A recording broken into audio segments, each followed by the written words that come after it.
So our first keynote speaker is Anthony Baro, and he is the founding and managing principal at E2 Soul. Where are you, Anthony?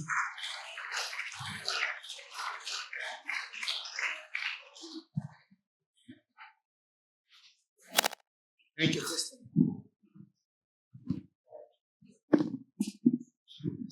Well, good evening. Hope everybody's having a great time in this first inaugural of Rhode Island Clean Energy Week. Governor McKee, I congratulate you as well as all your staff. I learned that you have the vision back in December to really convocate first week in Rhode Island Clean Energy. So your vision is the result of all this fantastic energy in this room. We started our business here in Rhode Island in 2010. Very lucky to be in Rhode Island, and I'm going to tell you why. The leadership in government, the leadership in the Office of Energy, and the leadership in Commerce Corporation is unmatched anywhere in the country. Trust me when I tell you that. Humbling in 2010, family business, husband, wife. Today,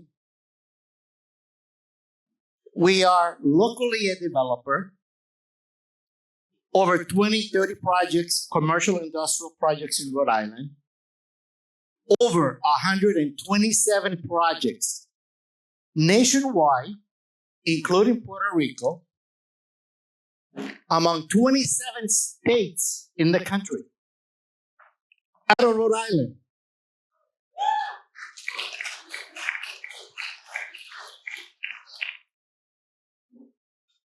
Governor, I want you to know, Abigail hasn't fussed.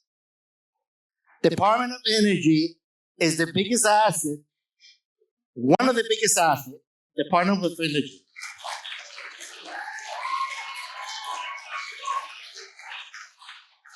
Anybody that has an entity in Rhode Island, I challenge you, call Abigail,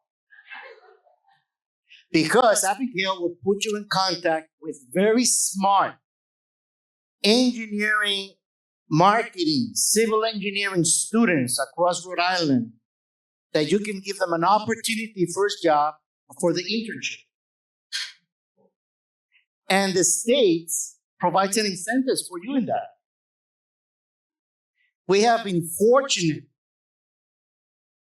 to utilize the asset that Rhode Island has given private industry to grow from a work point of view, okay? Commerce Corporation, they have innovation vouchers. Back in 2018, we received an innovation voucher to work with Roger Williams University to innovate wireless power transfer underwater to recharge autonomous vehicles. Because of that, we were invited 4 years in a row to the advanced technology exercises in Newport, Rhode Island with the Navy, demonstrate advanced technology for the Navy. All because of funding from Rhode Island's corporation. Now today, I look at my phone, and the latest news, a program that awards for patents. We already have 2 patents that we want to take advantage of. So my story is, Rhode Island has the biggest opportunity in front of ourselves. The Act to Clean Energy is not only an environmental policy, it is an economic development opportunity for Rhode Island. We cannot hire enough electricians in the state of Rhode Island to do projects. How about you, man? I'm just telling you that. And so if we are to meet the tax Was this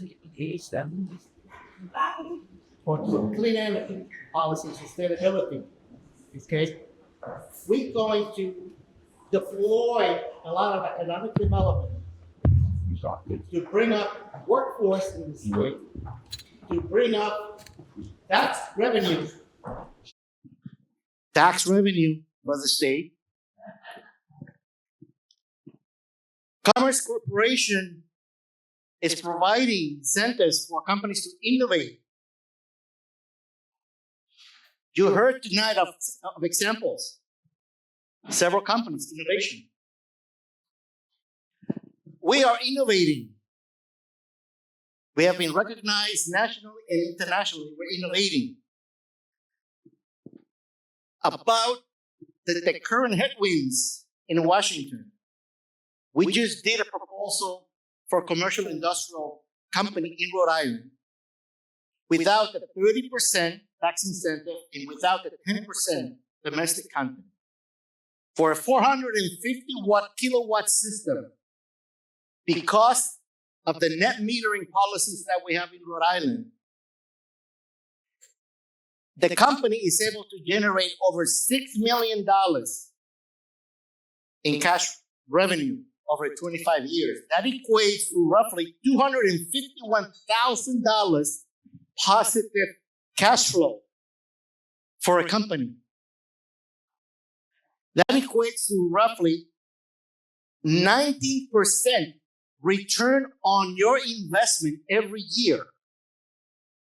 That's the reason that private funds and pension funds are investing in renewable energy, which is what's driving the active climate in Rhode Island.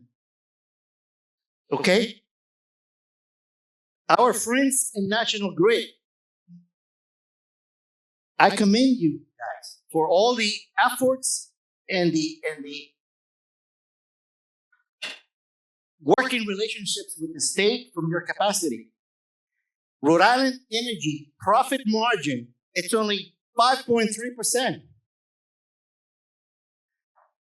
The retail industry is about 2 to 5%.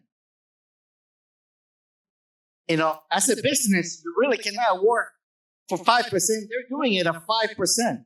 That tells you that they're really doing everything they can to contain costs and so forth. But it's like everything else. We delivered a paper in March to the Aerospace Electrification Conference in March in New York. Most of the airports in the country have a 5-10-year plan. And they all tell us that their 5-10-year plans, the electrical demand that is in the plan, the local utilities cannot deliver that amount of power. Okay? I want you to take a look at your phones and ask yourself, did you ever ask to carry a phone today? Did you ask for this cell phone? And number two, you able to work and entertain your life today without a cell phone? It's impossible, right? Well, guess what? This is disruptive technology, and that's what's happening in the next 3 to 5 years. You have autonomous passport driving buses. You're going to have rapid charging. Okay? You're going to have electric VTOL, vertical axis landing airplanes. Okay? So we already know that there's a pent-up demand of power coming in 3 to 5 years. The local utilities are doing the best that they can, but we can partner up with the local utilities. Okay? By infrastructure, smart infrastructure, energy storage, distributed energy storage, so that you don't have to build capacity, for example. Private industry can do that because there's a financial model that provides the return on investment to do that. And we have a plan in Rhode Island to get us to do that. Okay? Rhode Island is a first on innovation. We're leading offshore wind. Okay? A lot of innovations. Michigan Department of Transportation is doing a pilot project right now where they're actually proving out wireless power transfer embedded on the highway. They have electric buses testing recharging, dynamic recharging on a certain section of a street in Washington, in Maryland. Okay? Imagine for a moment all the concrete barriers on highways in the country. They're doing nothing but just being a meeting in the highway. Imagine if we were to have a solar microgrid installed in the median of the highway. Okay? Rhode Island could be the first state in the nation to implement a pilot project. Okay? There was a case study that was actually published recently by a third party that actually took a look at just 73 miles of concrete barriers in the state of Rhode Island. And what that actually identified is the ability to generate over 65,953 kilowatt hours. Okay? This is renewable energy that can be generated off a dormant existing concrete barrier in the highway that allows to generate power in community solar at a lower cost to marginalized communities along the highway. The State Department of Transportation could create revenue by selling the power back to the national grid. Overall is roughly over $14 million is generated from the monetization of the power.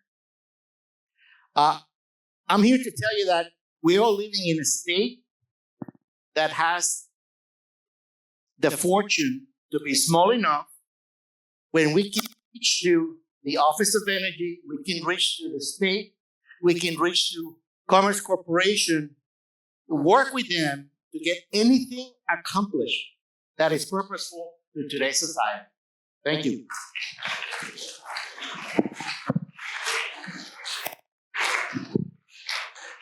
Thank you.